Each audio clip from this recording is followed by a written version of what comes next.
stream to come out. I want to make sure it's working all right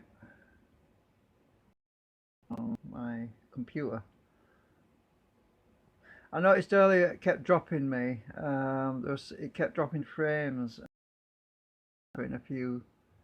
Yeah, it says so. Frames were dropped, low bandwidth. Yeah, that figures. It's because it's Saturday. So I will try and keep the camera still and explain. It says my live stream. Well, I'll try my best and hopefully you'll get the message. But one of the problems I've had with the Bubbleator, forgive me if I repeat myself a few times, but that's because of the band's dropping frames. I'll probably have to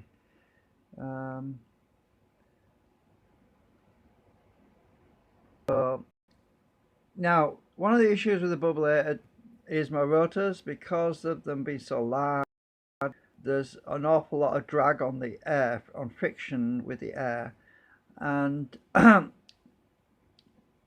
I've been having to think about it the other night, and so I'm going to try and build something that's very small. I mean, not small. I'm going to try and maintain the same coils if possible.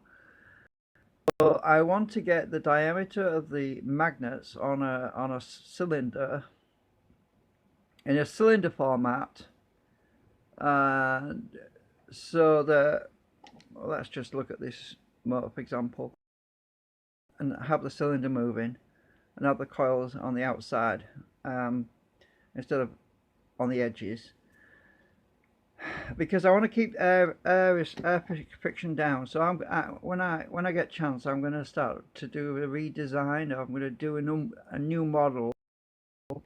I'm going to do a new model in SketchUp of this, but I'm a little bit limited on finance because of the materials and the steel laminations and stuff. So I'm going to try and incorporate the existing steel laminations that I have and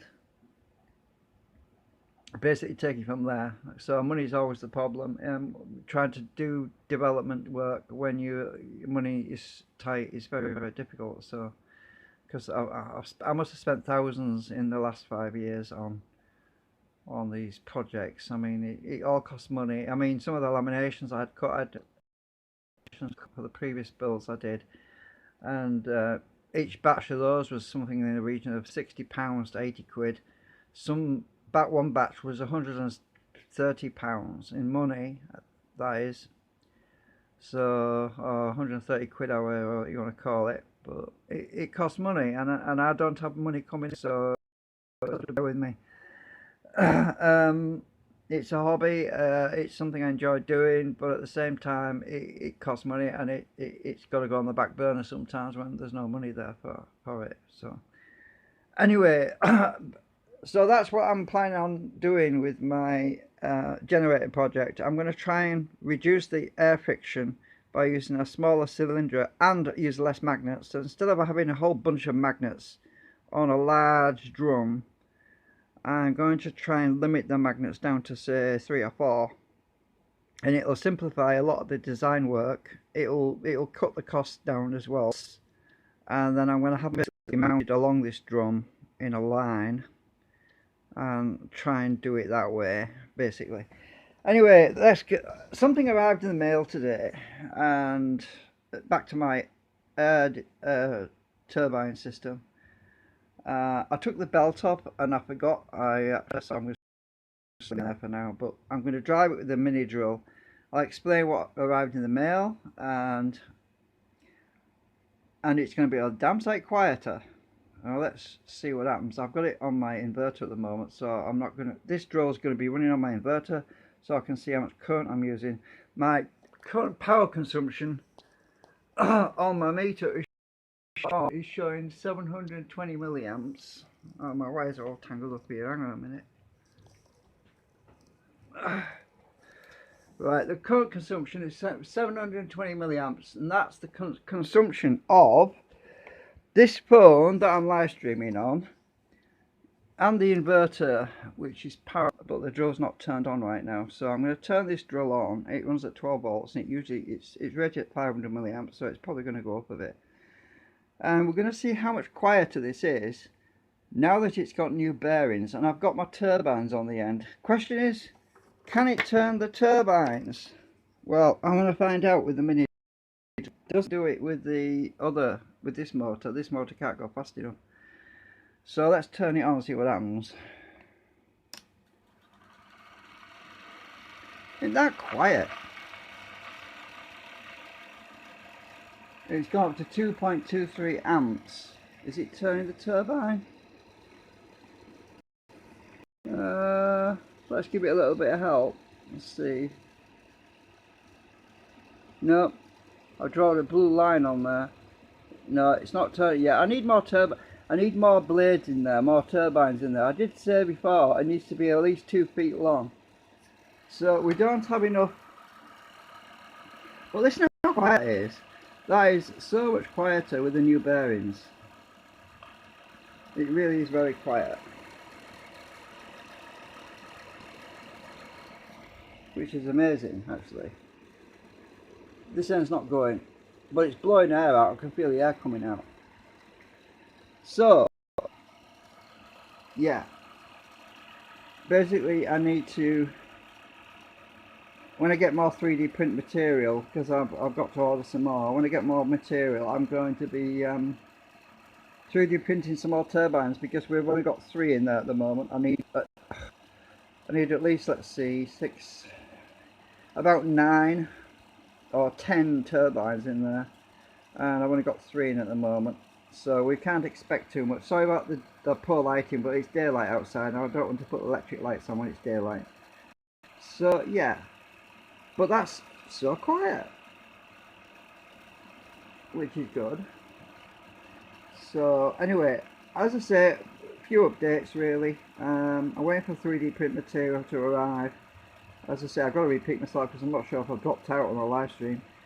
And I'm also going to be redesigning the Bubbleator on a cylinder design.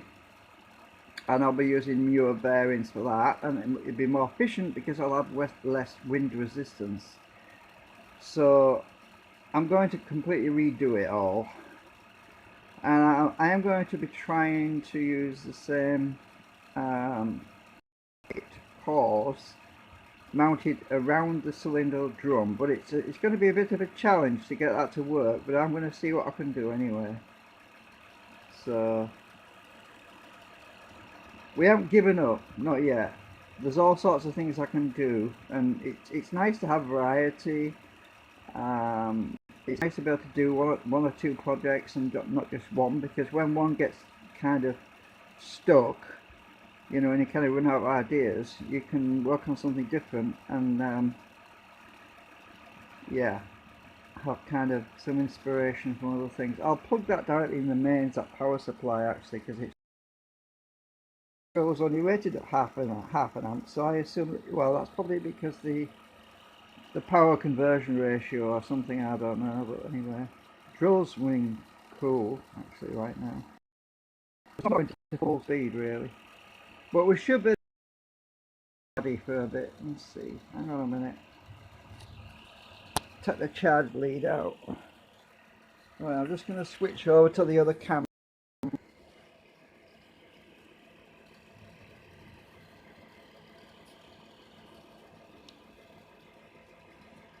What have I done? I'll switch over to the other camera. I think it's that one. Hang on. Put it in my caddy. Right. That should. Oh, it's gonna droop on me in a minute. It's because the camera's not meant to be there really. It's gonna fall. I don't trust it. It's drooping. It's the weight of it. That's alright. So let me just plug this power supply into the. I'll turn it off a minute. So quiet.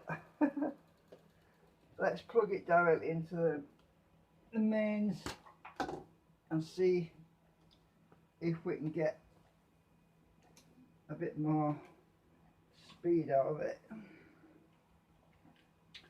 because it was only plugged into my inverter. I did that simply because I didn't want to unplug my electric fan because I'm boiling, but it's only going to be for a minute anyway. It's not going to be for long. Right, so let me just get the phone out of here again. Oh, it's getting warm. Oh, I don't want to turn it off either. Right, so if it should switch over. Right, so now let's switch it on again. Let's see how much faster it goes.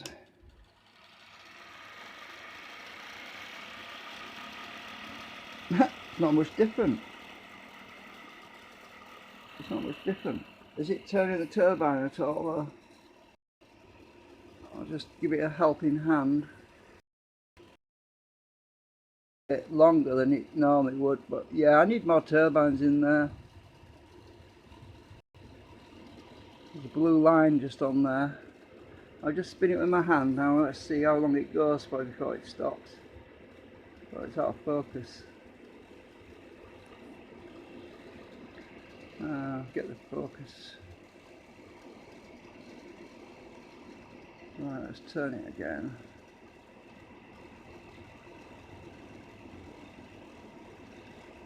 Quite a lot of air coming out this end. I can feel it on my hand.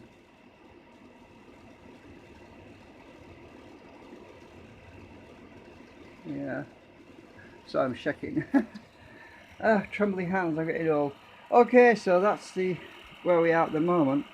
We need more turbines in there to harvest that energy to turn the turbine, but the turbines might have got displaced actually. I might have knocked them and put the new bearings in. They might be set too far back and they won't capture much air at all if I've done that. So yeah, there's a lot of fine tuning I need to do with that, like pushing them in a bit. Let's see if I can just push them a bit without knocking everything flying.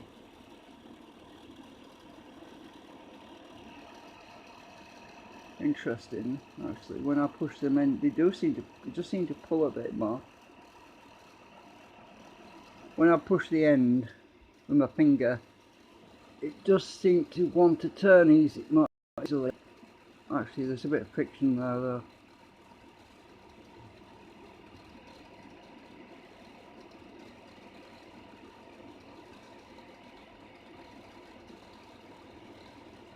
Yeah, okay, so yeah, we need more blades in there, more impellers, whatever. But it's so quiet. I'm really happy about that. These new bearings are just super duper. They're really, really good. There's no crunching or grinding or pulling. I was getting those other bearings are just so noisy. I've got a packet of 10, so that's good because I'll be able to use them for a future Bubbleator design as well. It's handy that I've got an extra die shaft because I can use that for another Bubbleator design. I saved the best one actually, the one that's straight.